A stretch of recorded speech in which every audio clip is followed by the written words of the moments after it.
పిల్లలు, ఈరోజు మనం గొప్ప మనసు అనే కథ విందాం. ఈ కథను కాశీమామయ్య కథలు పుస్తకం నుంచి తీసుకున్నాం. ఆ కథను ఎవరు రాశారో తెలుసా? పట్రాయుడు కాశీ విశ్వనాథం మాస్టారు రాశారు.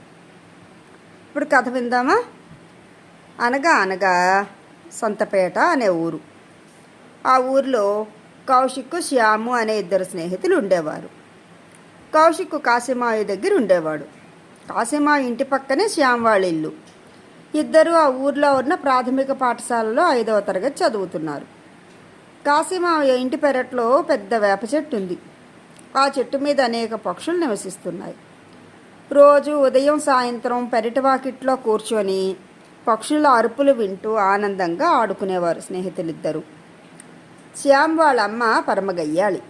వేప చెట్టు నుంచి పండుటాకులు రాలి పెరడంతా చెత్త చెత్త అయిపోతోందని రోజు కౌశికు వాళ్ళ అత్తతో గొడవ పడేది.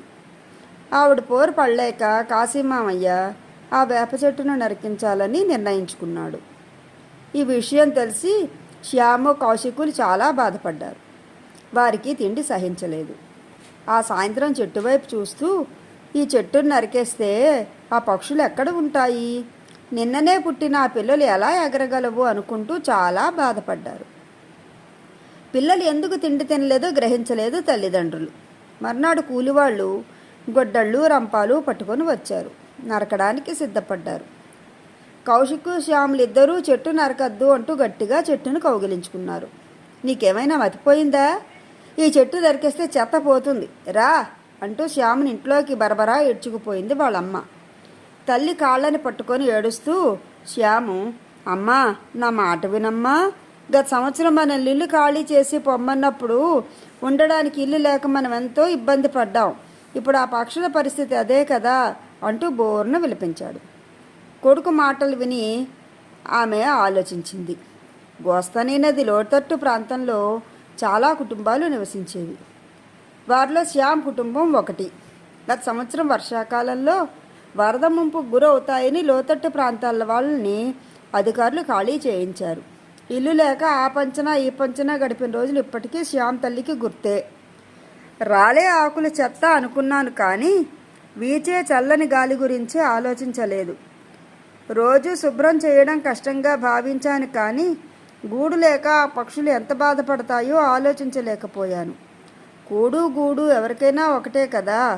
చిన్నవాడైనా నా కొడుకు పెద్ద మనసుతో ఆలోచించాడు అని మనసులో అనుకుంటూ పరుగు పరుగున పెరట్లోకి వెళ్ళింది శ్యామ్ తల్లి. అప్పటికే చెట్టును నరికేశారు.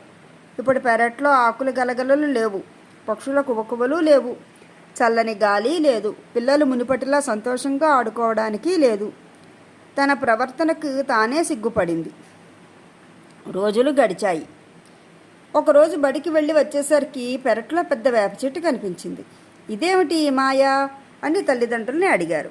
చేసిన తప్పును తెలుసుకొని పంచాయతీ అధికారికి మొక్క కోసం దరఖాస్తు చేసినట్టు దరఖాస్తును పరిశీలించి పంచాయతీ వారు అధునాతన పద్ధతిలో చెట్టును వేరొక చోటు నుంచి తెచ్చి నాటినట్లు చెప్పింది శ్యామ్ తల్లి.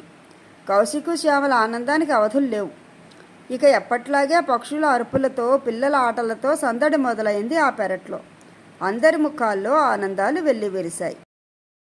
ఇది కథ. ఈ కథ కనుక మీకు నచ్చినట్లయితే లైక్ చేయండి, షేర్ చేయండి, సబ్స్క్రైబ్ కూడా చేయండి.